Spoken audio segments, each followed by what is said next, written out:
struggling food truck owner gives her last serving of soup to a man who can't pay, unaware he is a grieving CEO testing the city's kindness. You have 1 week to vacate the premises. The pounding rain hammered against the thin metal roof of the food truck, a relentless, desperate rhythm that echoed the frantic thudding in Alara's own chest.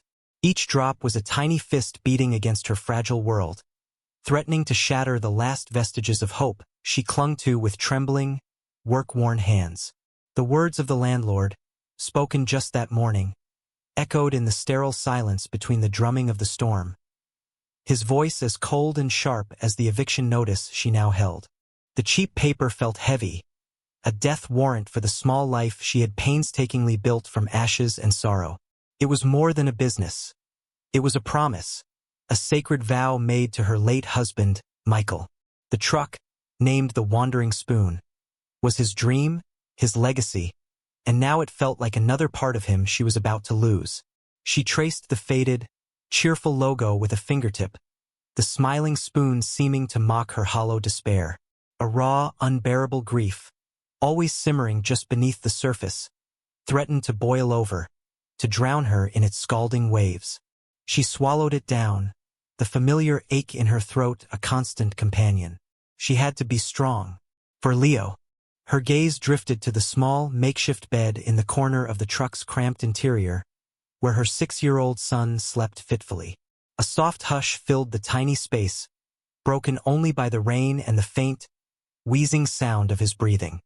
His pale face, illuminated by the flickering battery-powered lamp, was etched with a fragility that terrified her. The doctor's words were another ghost haunting her, speaking of expensive medications and specialized care she couldn't possibly afford. Every dollar she earned, every coin dropped into her jar, was a prayer for his health, a desperate plea to a universe that seemed to have stopped listening. The worn, threadbare blanket tucked around his small shoulders was a testament to their poverty, a flimsy shield against the biting cold of their reality. Her own stomach twisted into a tight, painful knot of hunger, a familiar sensation she had learned to ignore. She hadn't eaten a proper meal in 2 days, saving every scrap, every leftover, for Leo. Dignity was a luxury, but love was a necessity. It was love that kept her standing, kept her slicing vegetables and simmering broths long after her body screamed for rest. It was love that forced a steady, calm expression onto her face when all she wanted to do was crumble. Her resolve was a brittle thing, but it was all she had left. She folded the eviction notice with precise, deliberate movements, tucking it into the pocket of her faded apron. 1 week, 7 days to perform a miracle. The wind howled outside, rattling the serving window as if demanding entry, a harbinger of the chaos that was closing in on her. She felt so utterly alone, a tiny, flickering light against a vast, encroaching darkness. A fresh wave of despair crashed over her, and for a terrifying second, she felt the current pull her under. Her chest tightened, and a sharp gasp escaped her lips. But then she heard it, a soft murmur from the corner. "Mommy!" Leo's voice was small, raspy from his persistent cough, but it was an anchor in the storm. She turned, a gentle smile instantly erasing the anguish from her features. "I'm here, sweet boy," she whispered, her voice a tender balm. "Go back to sleep. Everything is going to be all right." It was a lie, a desperate, hopeful lie, but it was the only shield she could offer him. He settled back into his pillow, his innocent trust a searing brand on her heart. She would not fail him. She couldn't. She stared out into the rain-streaked darkness, her reflection a pale, haunted ghost on the glass. The street was deserted, the glowing neon signs of the downtown core bleeding into shimmering puddles on the asphalt. It was late, far past the usual dinner rush. She should pack up, conserve the truck's precious generator fuel, and try to get some rest before another grueling day of failure. But something held her there, a quiet, stubborn refusal to surrender. She had one last pot of her signature tomato and basil soup simmering on the small stove, its rich aroma a stark contrast to the scent of rain and despair. It was her own dinner, the only food she had for the night. The thought of its warmth was a small, desperate comfort. Just as she reached to turn off the burner, a shape materialized out of the heavy fog and relentless downpour. A figure, hunched against the wind, moved slowly toward the cheerful, painted spoon on the side of her truck. A customer. At this hour, in this weather. A tiny, fragile spark of hope flickered to life within her. Perhaps this was it. The small miracle she needed. The man who stepped into the small circle of light cast by her service window was a portrait of suffering. His clothes, a simple dark jacket and worn jeans, were soaked through, clinging to a frame that seemed too thin, too brittle for the harshness of the storm. His face was gaunt, etched with lines of a profound, unspoken sorrow that went far beyond the temporary misery of being caught in the rain. But it was his eyes that truly captured her attention. They were a deep, startling blue, yet they seemed hollow, haunted by a grief so immense it had seemingly extinguished all light within them. He looked lost, not just in the storm, but in the world itself. He stood there for a long moment, water dripping from his dark, matted hair onto the pavement. His gaze fixed on the steam rising from the soup pot, a silent, almost primal longing in his expression. Alara's heart, already heavy with her own burdens, felt a sharp, unexpected pang of sympathy for this complete stranger. She offered him the same gentle, unwavering smile she gave all her customers, a small act of warmth against the biting cold. "Bit of a rough night for a walk," she said, her voice soft. "Can I get you something warm? The tomato basil is the last thing I have, but it's the best thing I make." The man seemed to startle, as if pulled from a deep, dark trance. He looked from the soup to her, and for a fleeting moment, a flicker of something, surprise perhaps, crossed his features before being swallowed again by that cavernous emptiness. He began, his voice raspy and used. He cleared his throat and tried again. Yes, that would be good. He reached into his pocket, his movements slow, deliberate. He fumbled for a moment, his brow furrowed in confusion, before pulling his hand out. It was empty. A faint flush of color rose on his pale cheeks, a stark, humanizing sign of shame. "I'm sorry," he mumbled, his gaze dropping to the wet ground. "I seem to have forgotten my wallet." He didn't offer an excuse or a promise to return. He simply stated it as a fact, a final, quiet defeat. He began to turn away, ready to melt back into the shadows from which he had emerged. Alara watched him go, and the image of his hollow eyes, the quiet resignation in his posture, struck a chord deep within her. She saw in him a reflection of her own desperation, a shared membership in the lonely club of the defeated. Her own hunger gnawed at her, a sharp, insistent pain. The soup was her only meal. It represented a moment of warmth, a brief respite from the relentless cold of her life. Selling it would mean money for Leo's medicine. Eating it would mean strength for tomorrow. Giving it away was an act of profound foolishness. The sensible part of her, the part that was a terrified mother fighting for her child's survival, screamed at her to let him go, to close the window and guard what little she had. But another part, the part that was Michael's wife, the part that believed in the simple, sacred power of kindness, refused to be silent. It was a moment of internal hesitation, a battle between desperate need and inherent goodness.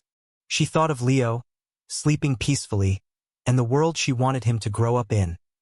A world where people helped each other, where compassion wasn't a transaction. She couldn't build that world for him if she didn't live by its principles, even when it cost her everything. The battle was over before it truly began. "Wait," she called out, her voice clear and steady against the drumming of the rain. The man froze, his back still to her. He turned slowly, his expression one of weary confusion. She was already ladling the thick, fragrant soup into her last clean bowl. The rich red liquid swirled, steam rising in a fragrant cloud. She pushed the bowl across the counter toward him, along with a plastic spoon and the last piece of crusty bread she owned. "Here," she said simply. "No one should be hungry on a night like this. It's on the house." The man stared at the offering, then at her, his hollow eyes widening in disbelief. It was as if she had spoken a foreign language he was struggling to comprehend. He seemed utterly stunned, speechless. This simple gesture, this small bowl of soup, seemed to have caused a seismic shift in his desolate world. He looked at the warm bowl, then back at her face, his gaze searching, intense. It was a profound, life-altering moment, though she didn't know it yet. He was seeing not just an act of kindness, but a sign of purity in a world he had come to believe was entirely transactional and cruel. His heart, which he thought had turned to stone a year ago, felt a strange, unfamiliar tremor. "Why?" he finally whispered, the word barely audible over the storm. Alara offered a small, weary smile. "Because you looked like you needed it," she answered, the sincerity in her voice undeniable. "And because my husband always said that soup tastes better when it's shared." He picked up the bowl, his trembling fingers wrapping around its warmth. He didn't say thank you. He just held her gaze for a second longer, an unspoken, raw emotion shimmering in the depths of his eyes. Then, without another word, he turned and walked to a nearby bus stop bench, huddling under its meager cover. He ate the soup slowly, deliberately, as if committing every spoonful to memory. Alara watched him for a moment before turning away to clean her small kitchen, the gnawing hunger in her stomach now accompanied by a quiet, inexplicable warmth in her chest. By the time she looked back, he had vanished. The bowl and spoon were sitting neatly on the bench. He was gone.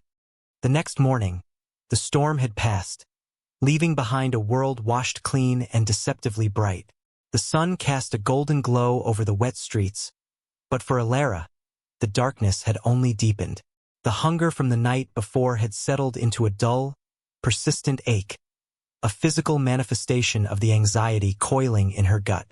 She had spent the night staring at the ceiling of the truck, the landlord's words playing on a loop, each repetition chipping away at her resolve. 1 week. The deadline felt like a physical weight pressing down on her, crushing the air from her lungs. She forced herself through the morning routine, her movements sluggish with exhaustion and worry. She made Leo a small bowl of oatmeal, her own stomach clenching as she watched him eat. His cough seemed worse today, a dry, rattling sound that sent a fresh spike of fear through her. The bottle of his cherry-flavored medicine was almost empty. Another problem without a solution. She opened the food truck for the lunch rush, pasting on a smile that felt brittle and thin. But the day was a slow, agonizing crawl. Customers were few and far between. The construction site down the street, usually her most reliable source of business, was strangely quiet. She later learned their contract had been abruptly canceled. By mid-afternoon, she had made less than $20. Not enough for groceries, let alone medicine or the mountain of debt that threatened to bury her. Around 3 o'clock, a sleek, gleaming black car pulled up to the curb.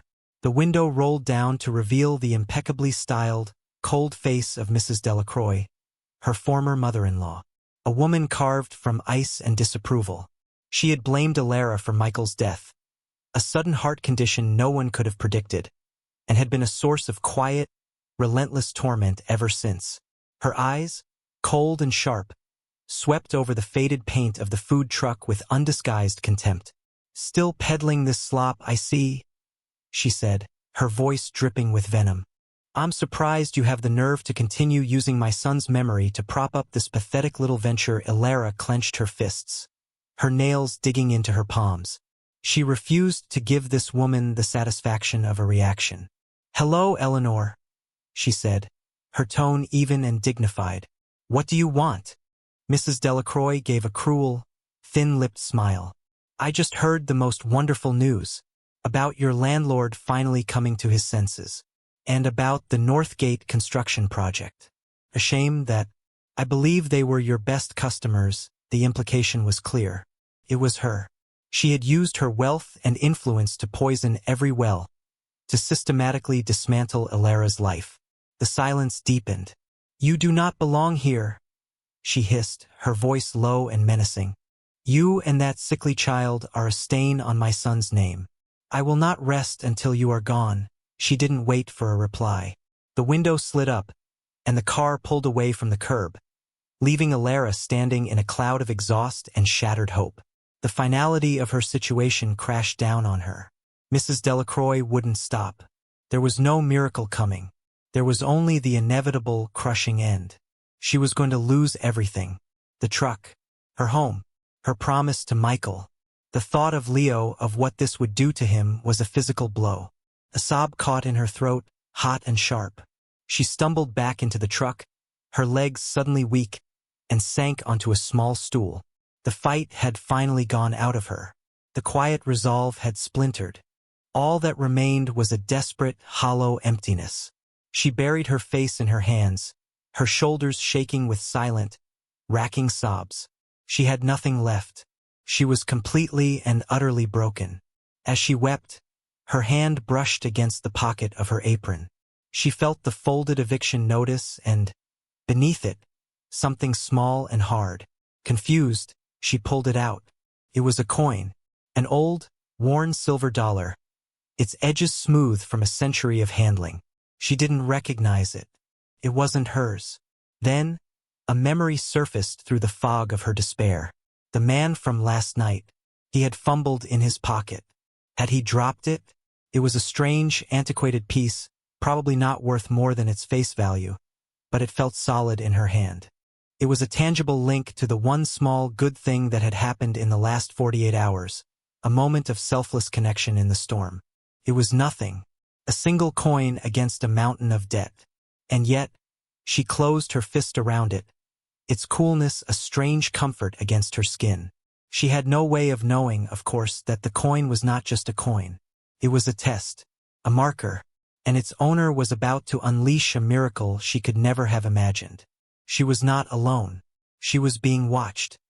From the tinted window of a stately skyscraper overlooking the city, Alistair Blackwood watched the tiny, colorful food truck.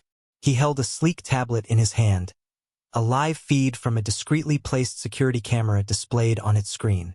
He had watched the gleaming black car pull up. He had seen the cruel exchange, had read the venom on his investigator's lip-reading report. He had seen Ilara crumble. An unfamiliar, protective rage, hot and fierce, surged through him, startling him with its intensity. For the past year, since the accident that had stolen his wife, Amelia, and his daughter, Lily, his world had been a monochrome of grief. He had retreated from his empire, from his life, becoming a ghost in his own cavernous mansion. The silence of its polished marble halls a constant, screaming reminder of what he had lost. His heart had felt like a dead, useless thing in his chest. In his cynicism and despair, he had started wandering the city at night, disguised in worn clothes, testing the world that had been so cruel to him. He wanted proof that it was as ugly and transactional as he believed it to be. He found it everywhere he looked, in the averted eyes, the dismissive gestures, the cold indifference. Until Ilara, her selfless act had been a flash of brilliant, impossible color in his gray world. The warmth of the soup bowl had been the first real warmth he had felt in a year. Its taste, so simple and honest, had reminded him of Amelia, of a time when his life was not a hollow echo.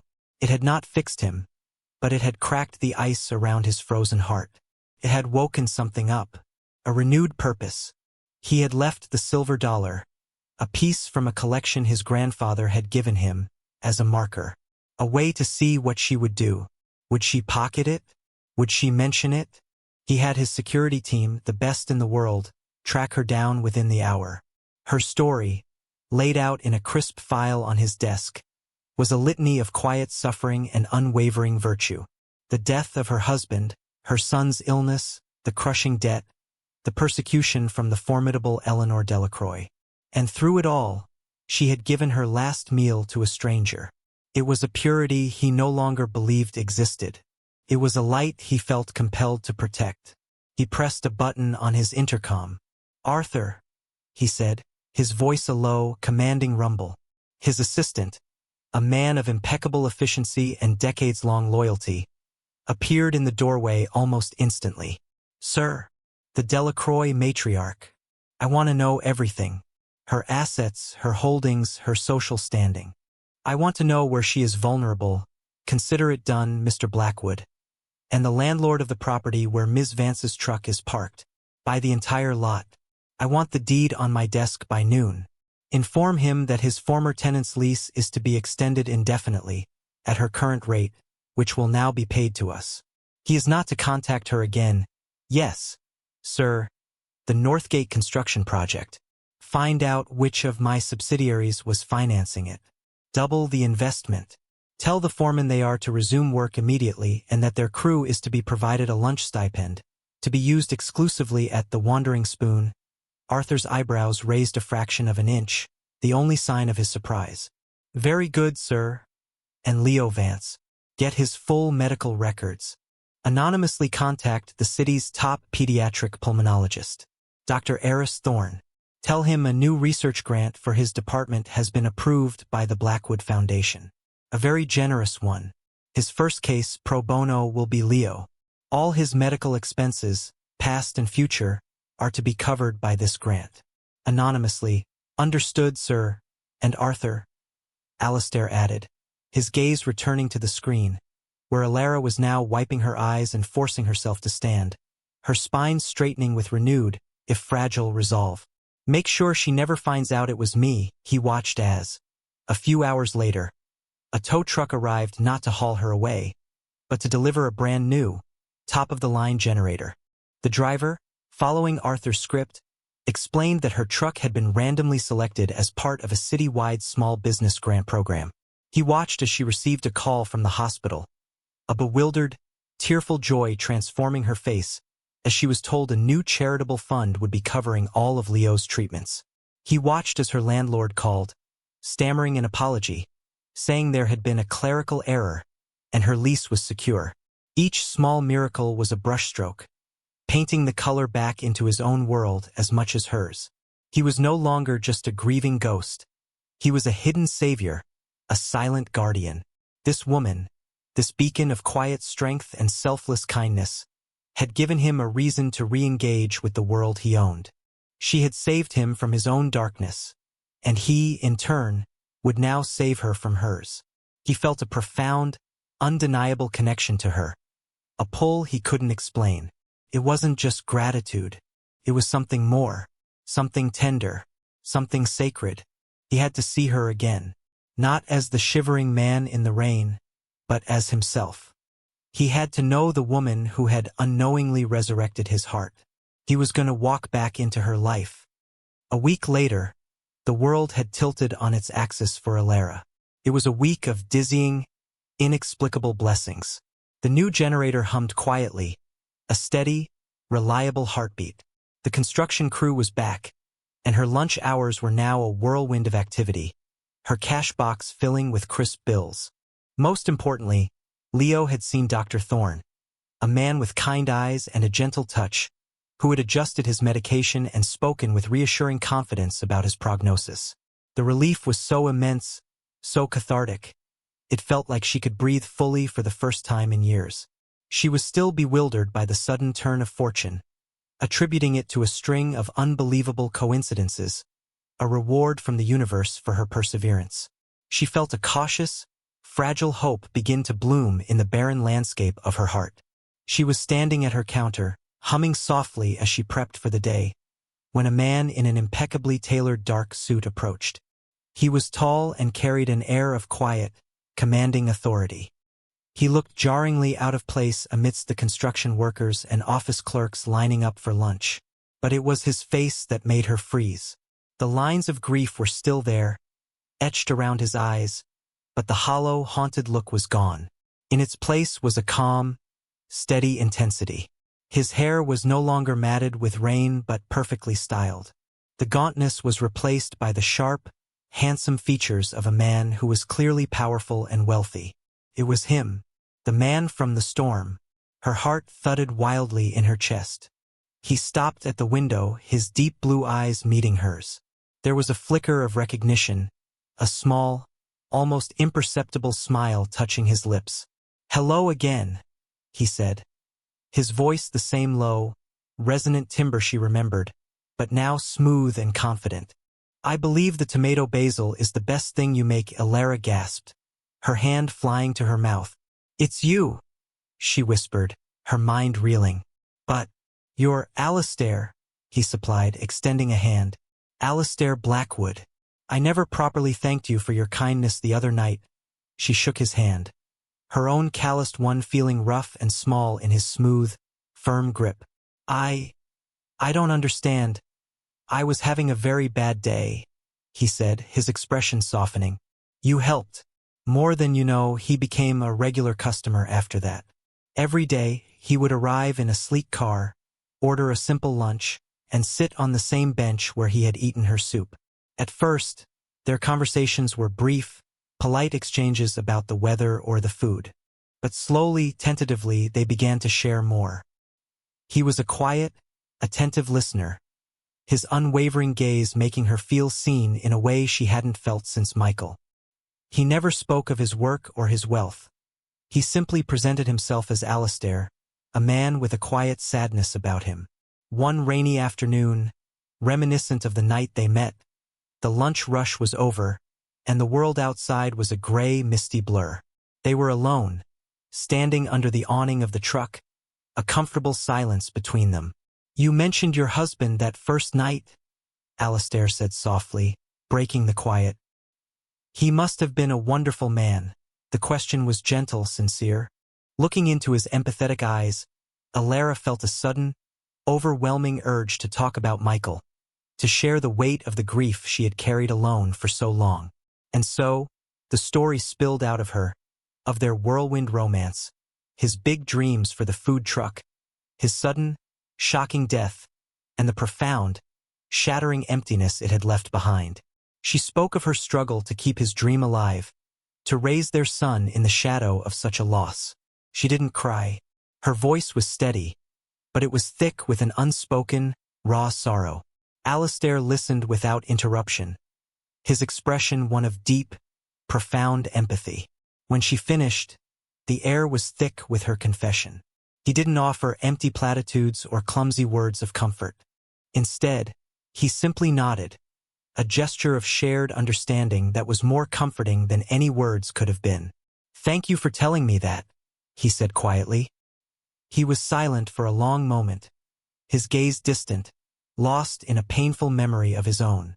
I understand, he said, his voice cracking ever so slightly on the last word. I lost my wife and daughter a year ago. A car accident. The confession hung in the air between them, a mirror to her own tragedy. Alara's heart ached for him. She finally understood the source of the deep, hollow grief she had seen in his eyes that first night. It was the same grief that lived in her own heart. She saw not a wealthy man in a crisp suit, but a fellow traveler in the desolate landscape of loss. A bond, forged in the crucible of shared grief, formed between them. It was unspoken, yet undeniable. Amelia and Lily, he continued, his voice barely a whisper. My Lily was 6, same age as your Leo. A single perfect tear escaped his eye and traced a path down his cheek. He didn't wipe it away. Alara felt her own eyes glisten in response. Without thinking, she reached out and placed a hand on his arm, a simple, gentle gesture of human connection. He looked down at her hand, then back up at her face, and in his eyes, she saw a flicker of the same light she had ignited that night in the storm. The moment was sacred, tender. It was the beginning of a profound emotional healing for them both. They were two shattered souls who, in their shared brokenness, were beginning to find the pieces to make each other whole again. The annual city fair was the biggest event of the year for food vendors, a sprawling festival of taste and sound in the heart of downtown. For Alara, it was a chance to finally get ahead, to build a small cushion of security for herself and Leo. Thanks to Alistair's quiet encouragement, she had secured a prime spot. Her truck was gleaming, her pantry was fully stocked, and her heart was filled with a nervous, fluttering optimism she hadn't felt in years. Alistair had promised to stop by, a fact that brought a warm blush to her cheeks. Their friendship had deepened into something more, a tender, unspoken affection that was slowly coaxing both of their hearts back to life. The day started perfectly. A river of people flowed past her window, and the scent of her cooking drew a long, steady line. Leo, feeling much better, sat on a stool inside, happily drawing in a sketchbook Alistair had given him. For the first time, Alara allowed herself to imagine a future that wasn't just about survival, but about happiness. The dream was shattered just after noon. A wave of murmurs rippled through the crowd, parting to allow the passage of a formidable figure. Mrs. Delacroix, dressed in a severe designer suit, marched toward the truck, flanked by two stone-faced city health inspectors. Her face was a mask of triumphant cruelty. "There she is," Mrs. Delacroix announced, her voice carrying across the suddenly quiet square. "The woman who preys on the good people of this city." The public humiliation began.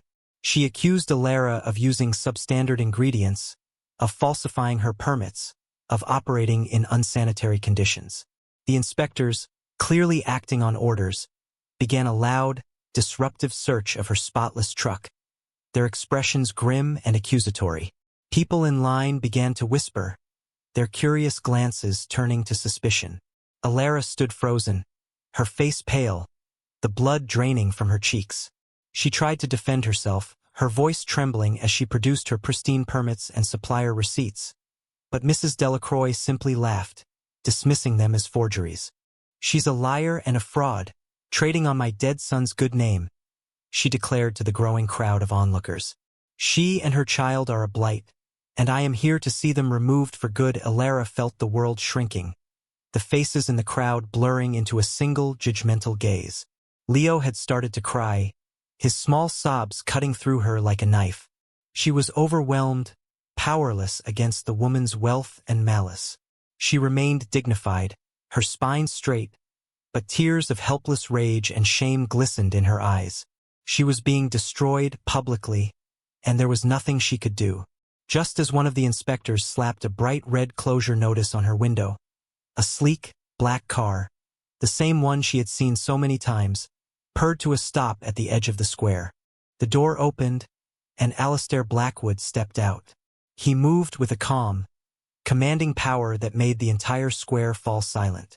He wasn't the quiet, gentle friend she knew. This was a man who owned every room he entered, and today, he owned the entire city square. He walked directly to the truck, his cold, furious gaze fixed on Mrs. Delacroix. He placed a protective hand on Alara's shoulder, a silent, unwavering statement of allegiance. "That's enough, Eleanor," he said, his voice low but echoing with an authority that made everyone, including the inspectors, flinch. Mrs. Delacroix sneered. "And who are you?" "Her latest victim." Alistair's expression didn't change. "My name is Alistair Blackwood." The name dropped into the silence like a stone, sending ripples of shock through the crowd. "The CEO of Blackwood Industries, the most powerful, reclusive, and wealthy man in the city." The inspectors went pale. Mrs. Delacroix's smug expression faltered, replaced by disbelief and a flicker of fear. "I am the owner of this entire commercial lot," Alistair continued, his voice like ice. "I am the primary benefactor of the city fair itself. And I am the man whose foundation is anonymously paying for every cent of Leo Vance's medical care." He turned his gaze to the crowd. "This woman," he said, his voice ringing with conviction as he gestured to Alara, "is the most honorable, selfless, and decent person I have ever met. A few weeks ago, I was a stranger with no money, shivering in the rain. She gave me her last bowl of soup, her only meal for the night, and asked for nothing in return. She didn't know who I was. She just saw someone in need." The crowd murmured, their expressions shifting from suspicion to awe and sympathy. Alistair then turned his full, icy fury back on Mrs. Delacroix. "You, on the other hand, are a parasite. I know you paid off these inspectors. I know you sabotaged the Northgate contract. I know you have been systematically trying to ruin this good woman out of nothing more than petty cruelty. As of this moment, your husband's company, which I believe is a primary contractor for Blackwood Industries, has lost its contract. Your seat on the board of the city's art museum, of which I am the chief patron, has been revoked. You will find that the city you think you run has very suddenly become a very cold place for you, Eleanor." The power dynamic had been completely, seismically reversed. Mrs. Delacroix was speechless, her face a mask of shattered pride and impotent rage. The inspectors began stammering apologies. backing away. Alistair ignored them all. He turned back to Alara, his eyes softening as he gently wiped a tear from her cheek. "I'm sorry it took me so long to tell you," he whispered, for her ears only. "Still remember me?" The words, a gentle echo of a private joke they had developed, were a confirmation of everything. The anonymous gifts, the sudden luck, the quiet way he had entered her life. It was all him. He was her hidden savior. The crowd, witnessing this incredible public defense and tender private moment, broke into spontaneous applause. The reversal was total. The villain was vanquished, and the virtuous sufferer was saved. In the aftermath of the dramatic confrontation at the city fair, a quiet, almost sacred hush seemed to descend over Alara's life. Alistair, with swift and silent efficiency, dismantled every obstacle that had ever stood in her way. The closure notice vanished as quickly as it had appeared. The two disgraced health inspectors were promptly fired, and a public apology was issued by the mayor's office. News of Mrs. Delacroix's fall from grace spread through the city's elite like wildfire. Her social ruin was as complete as it was sudden. But Alistair's intervention was more than just punitive. It was restorative. He didn't just remove the threats. He built a fortress of security around Alara and Leo. The next day, his assistant, Arthur, arrived at the food truck with a thick portfolio. Inside were the deeds to the commercial lot, now in her name, and the blueprints for a charming brick-and-mortar restaurant to be built on the site. The Wandering Spoon Bistro, the project was fully funded by an anonymous small business development grant that Arthur presented with a knowing, gentle smile. Alara was overwhelmed, speechless. Her dream, Michael's dream, was not just alive. It was being transformed into something more beautiful and permanent than she had ever dared to imagine. That evening, Alistair came not to the food truck, but to the small, humble apartment she was still renting. He brought groceries and cooked dinner in her tiny kitchen, moving with a familiar ease that felt both startling and deeply comforting. Leo, who now adored Alistair, chattered happily, showing him his latest drawings. The scene was so wonderfully, achingly domestic it made Alara's heart ache with a fragile, burgeoning joy. After Leo was asleep, they sat in the soft glow of the living room lamp, a comfortable silence stretching between them. Alara finally found her voice. "Alistair, why?" she asked, the question encompassing everything, the soup, the secret gifts, the public salvation. "Why me?" He looked at her, his blue eyes clear and unwavering. "Because, Alara," he began, his voice soft and laced with a profound sincerity. "Before I met you, I was drowning. The world was a dark, cold place, and I had forgotten what light looked like. I believed that kindness was a myth, that goodness was a weakness. I was a ghost, haunting my own life." He reached across the small space between them and took her hand, his touch sending a warm, electric current through her. "That night in the rain when you gave me that bowl of soup, you didn't just feed a hungry man. You saved a dying soul. You showed me a light I thought had been extinguished from the world forever. You reminded me that there is still purity, still selflessness. You reminded me of my wife, Amelia. She believed in the power of a single kind act to change the world. You proved her right." His thumb gently caressed the back of her hand. "Everything I have done since has not been charity," he continued, his gaze intense. "It has been an act of profound selfishness. I needed to be near that light. I needed to protect it. Because protecting you, seeing you and Leo safe and happy, it's the first thing that has made me feel alive in a very long time." Tears glistened in Alara's eyes, but they were not tears of sorrow or fear. They were tears of cathartic release, of a hope so vast it was painful. He saw her not as a project to be fixed, but as a partner in healing.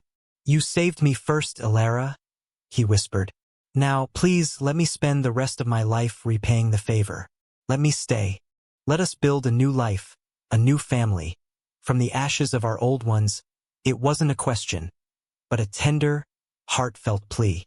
In that moment, all the pain, all the suffering, all the lonely nights and desperate days seemed to melt away, replaced by the undeniable truth of the man sitting before her. He was her savior, yes, But he was also her equal, her partner, the other half of her shattered heart.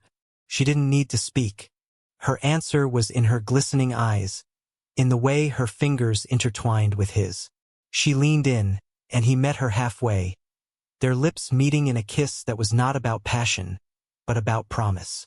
It was a kiss of profound gratitude, of shared sorrow, and of a brand new, breathtaking love. It was the beginning of their happily ever after. 1 year later, the golden glow of the late afternoon sun streamed through the large picture windows of the Wandering Spoon Bistro, illuminating the cheerful, bustling dining room. The restaurant was a resounding success, known throughout the city for its delicious, honest food and its warm, welcoming atmosphere. At a corner table, Alara watched the scene, a soft, serene smile on her face. The hollow, haunted look was long gone, replaced by the radiant confidence of a woman who was loved, safe, and fulfilled. Her apron was crisp and clean, her movements graceful and assured. She was no longer just surviving. She was thriving. A small, energetic boy with a healthy, rosy flush to his cheeks darted between the tables, carrying a small basket of bread with an air of great importance. Leo's cough was a distant memory, his laughter now the most common sound in Alara's life. He ran to the kitchen, nearly colliding with Alistair, who emerged carrying 2 plates. Alistair caught him effortlessly, swinging him up into the air, and Leo's delighted squeals echoed through the restaurant. Alistair looked at Alara over their son's head, his blue eyes filled with a deep, abiding love that still made her heart skip a beat. The suit of the powerful CEO was gone, replaced by a simple, comfortable sweater. He was no longer a ghost haunting a mansion, but a man firmly planted in the beautiful, vibrant life they had built together. He was a father, a husband. He was home. Later that evening, after the last customer had departed and the restaurant was filled with a soft hush, the 3 of them went upstairs to the beautiful, airy apartment they had built above the bistro. From their balcony, they could see the glittering skyline of the city, a world that had once seemed so cruel and indifferent. Alistair wrapped his arms around Alara from behind, resting his chin on her shoulder as they watched Leo use a small telescope to look for constellations. "Look, Mom, I found Orion's belt," Leo shouted with excitement. "I see it, sweet boy," Alara said, her voice filled with warmth. "Your dad taught you well. He was a very smart man," Alistair murmured into her ear, his voice a low, contented rumble. "He dreamed of all this, you know," Alara said softly, her hand covering his. "A place where people could feel at home. Family. He would have loved you, Alistair. He would have been so grateful." "I'm the one who is grateful," Alistair whispered, his grip tightening ever so slightly. "Every single day. Grateful for a storm, and a bowl of soup, and a woman with a heart so pure it taught a broken man how to live again." They stood there for a long time, watching the stars begin to pepper the darkening sky. The past was not forgotten. The scars of their shared grief remained, a tender part of their story. Michael, Amelia, and Lily were not ghosts who haunted them, but gentle presences, woven into the fabric of their new family, their memories honored in the love and joy that now filled their lives. The silence between them was no longer sterile or empty. It was rich and full, pregnant with unspoken understanding and a deep, peaceful contentment. Their 2 broken lives had not simply been mended. They had been fused together to create something stronger, more resilient, and infinitely more beautiful. Their love story was a quiet testament to the idea that the deepest darkness can give way to the most brilliant light, and that sometimes a simple act of kindness can be the most powerful miracle of all. They had found their happily ever after, not in a fairy tale castle, but here, above a small restaurant, under a blanket of stars. This story is a testament to the enduring power of selfless kindness in a world that often feels cold and transactional. It reminds us that behind every face, whether that of a struggling food truck owner or a reclusive billionaire, lies a human heart with its own burdens and its own capacity for love. Alara's single, unsolicited act of generosity, offered when she had nothing to spare, was not just a meal. It was a beacon of hope that pierced through the armor of Alistair's grief. It set in motion a chain of events that not only saved her from her desperate circumstances, but also rescued him from his own profound despair, proving that the deepest healing often comes when we choose to ease the suffering of another. Their journey from shared sorrow to shared joy illustrates a universal truth, that even after the most shattering losses, the human spirit has a profound capacity to rebuild, to trust, and to love again, especially when nurtured by compassion. If the story touched your heart, it's because it speaks to the part of us that believes in miracles. Not the loud, flashy kind, but the quiet, everyday miracles that happen when one person reaches out to another with no expectation of reward. It is a narrative that champions the idea that our true wealth is not measured by our bank accounts, but by the empathy we show and the kindness we give away freely. We hope Alara and Alistair's journey inspires you to see the potential for profound connection in the simple interactions of your own life, and to remember that you never truly know the impact a small gesture of goodness can have. For more soul-stirring tales of love, redemption, and the incredible power of the human heart, please like, share, and subscribe to Soulful Love Tales. Your support allows us to continue bringing you these inspiring stories that warm the soul and reaffirm our faith